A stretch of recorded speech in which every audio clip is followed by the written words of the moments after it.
दोस्तों, आप अपने गांव में या कहीं न कहीं साइकिल सर्कस का खेल जरूर देखे होंगे। इस खेल में आपको दिखाया जाता है तरह तरह के खतरनाक स्टंट। तो क्या इस स्टंट के पीछे कोई ट्रिक होता है? क्या इनका स्टंट झूठा होता है? क्या यह आपके आंखों को धोखा देकर अपना कलाकारी आपके सामने पेश करते हैं? इन्हीं विषय पर आपको आज के वीडियो में बताने जा रहे हैं कि इस खेल को किस तरह से दिखाते हैं, क्या इसमें कोई ट्रिक होता है। तो वीडियो के अंत तक देखिएगा, तभी आपको समझ में आएगा इस खेल के बारे में। अगर आप बीच में ही छोड़कर यूं ही चले जाएंगे तो आपकी जानकारी पूरी नहीं मिल पाएगी। दोस्तों, ये तो साइकिल सर्कस में एक से बढ़कर एक खतरनाक खेल दिखाए जाते हैं। चाहे वो अपने साइकिल सर्कस के कलाकार अपने गाल में एक नुकीले साइकिल का स्कोप इस तरफ डालकर इस तरफ से निकाल लेते हैं और फिर उसमें एक धागा बांधकर अपने सीने पर एक 1 केजी का या 5 केजी का वजन डालकर दर्शक के चारों तरफ घूमते हैं, या एक ब्लेड के तेज धार से अपने सीने पर वार कर करके लहूलुहान कर लेता है। तो क्या यह खेल इनका झूठा है? और तो और साइकिल सर्कस के कलाकार समाधि लेने में माहिर है।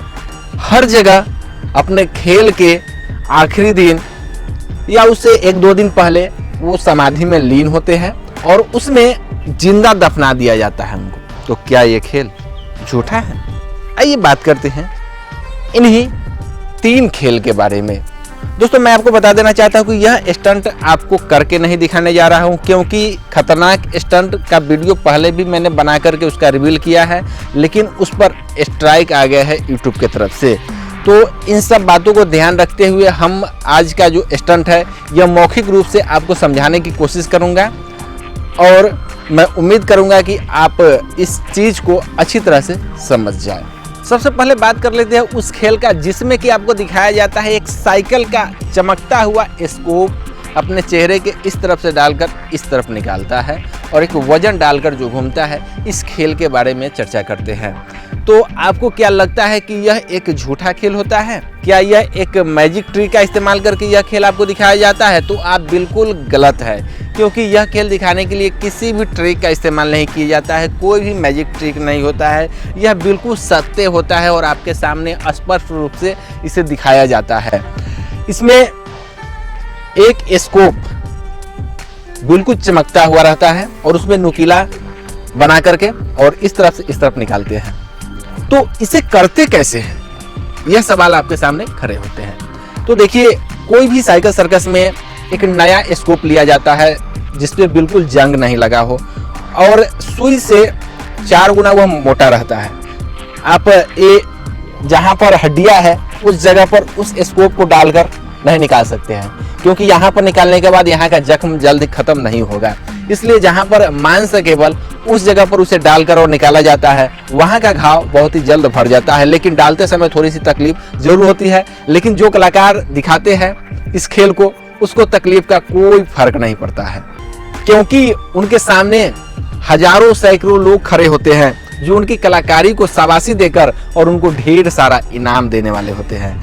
तो इन्हीं लोगों को देखकर वो अपना हिम्मत बना करके एक साइकिल का स्कोप इधर से इधर निकाल लेते हैं और अपना इनाम लेकर वो खुश हो जाते हैं और लोगों की तालियां से ही उनका सम्मान मिल जाता है और वो अपनी कलाकारी से बेहद ही संतुष्ट हो जाते हैं। दोस्तों, साइकिल का जो स्कोप रहता है वो बिल्कुल चमकीला रहता है, उसमें जंग नहीं लगा हुआ रहता है। अगर जंग लगा हुआ स्कोप का इस्तेमाल करेंगे तो उसे इन्फेक्शन भी हो सकता है, इसलिए बिल्कुल नए स्कोप का इस्तेमाल करते हैं। दूसरे खेल की तरफ बढ़ते हैं। दूसरा खेल है ब्लेड की तेज धार से अपने सीने पर वार कर करके लहूलुहान कर लेते हैं। इस खेल में क्या है, क्या ब्लेड का धार घस दिया जाता है, मुड़ा हुआ रहता है, ब्लेड में धार ही नहीं रहता है, या उनका फेक ब्लेड रहता है? तो बिल्कुल दोस्तों, ऐसा बात नहीं है। बिल्कुल रियल ब्लेड रहता है। आप ये सोच रहे होंगे कि स्कोप भी डालता है वो भी रियल है। बिल्कुल रियल है भाई साहब, हिम्मत करके लोग दिखाते हैं, यही इनकी कलाकारी है। दूसरा जो ब्लेड है, ब्लेड अगर सीना पर चलाते हैं तो ब्लड निकलता है। इस खेल में बिल्कुल नया ब्लेड का इस्तेमाल किया जाता है, इसमें कोई जंग लगा हुआ नहीं रहता है और खेल दिखाते समय ब्लेड के नोकी से हल्का हल्का जख्म दिए जाते हैं ताकि ब्लड आए और कोई बड़ा घाव न बने। सिर्फ ब्लड निकालने के लिए हल्का हल्का नोकी यहाँ पर सटाया जाता है और उसे यहाँ पर फिसलाया जाता है। और इसी तरह से जो साइकिल का स्कोप डालते हैं उस खेल में भी जहाँ पर मांस ज़्यादा है, जैसे कि आपने देखा होगा यहाँ पर गर्दन के इस तरफ से डालकर इस तरफ निकालते हैं तो यहाँ पर मांस है। जिस तरह से यहाँ नाक में लोग डाल करके नथुनी पहनते हैं, कान में यहाँ डाल कर नथुनी पहनते हैं, तो आपने देखा होगा कि कान में यहाँ डाल देते हैं और कुछ पहन लेते हैं। तो सिंपल सा फंडा है।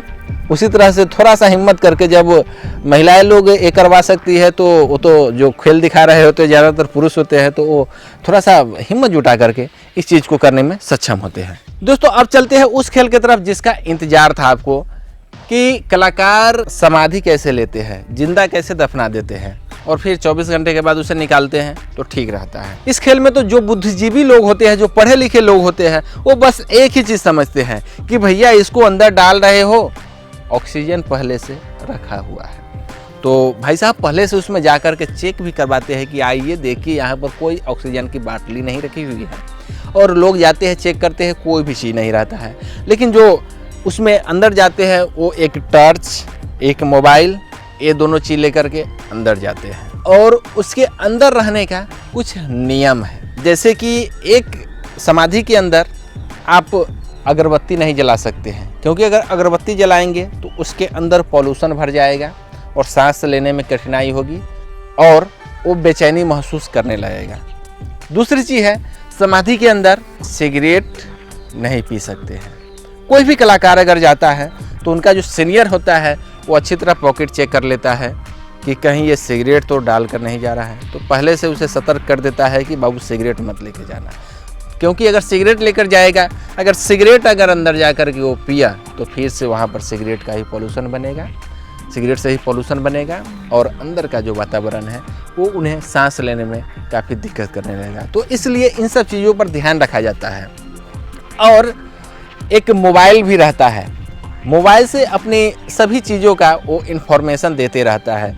आप कहते हुए कि अंदर में नेटवर्क पकड़ता होगा, तो पकड़ लेता है भाई साहब, एयरटेल वगैरह का नेटवर्क पकड़ता है, क्योंकि आप अंडरग्राउंड में रहते हैं, उस बिल्डिंग में ही पकड़ता है, वहाँ भी पकड़ लेता है। तो अगर थोड़ा सा ही बेचैनी महसूस होता है तो वो अपने सीनियर को कॉल करके बताता है कि थोड़ी सी बेचैनी महसूस हो रही है, तो फिर बाद में उसे हेल्प करता है। अब बात यह है कि अगर समाधि में कोई लीन है और गर्मी के दिन है, गर्मी के दिन में तो यह खेल दिखाया नहीं जाता है, क्योंकि गर्मी के दिन में यह दिखाना काफ़ी मुश्किल है। और आपने देखा हो कि गर्मी में यह खेल दिखाया ही नहीं जाता है, क्योंकि गर्मी में यह खेल जैसे ही दिखाया जाएगा तो अंदर तो कोई फैन नहीं है, गर्मी से बेचैनी महसूस इतनी होगी कि वो वहीं से घुट घुट कर मर सकता है। तो ये सब दिक्कत होता है, इन सब चीज़ों का ध्यान रख करके यह खेल दिखाया जाता है। तो दोस्तों अब सवाल आता है कि यदि ऑक्सीजन लेकर वो अंदर नहीं जाता है तो फिर वो सांस कैसे ले पाता है। तो सिंपल सी बात है कि जहाँ पर उसे डाल दिया जाता है वह एक तरह का रूम होता है, यानी उसमें पर्याप्त मात्रा में ऑक्सीजन अवेलेबल होती है और उसे वो 24 घंटे तक आराम से यूज कर सकता है।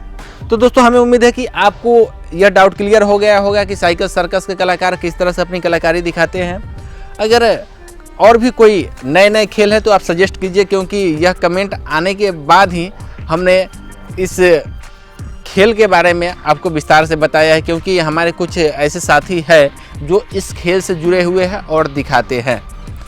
तो इसलिए हमें इस खेल के बारे में जानकारी अच्छी तरह से है। तो आज के लिए बस इतना ही, मिलेंगे नए वीडियो में एक नए ट्री के साथ, तब तक के लिए कह दीजिए नमस्कार।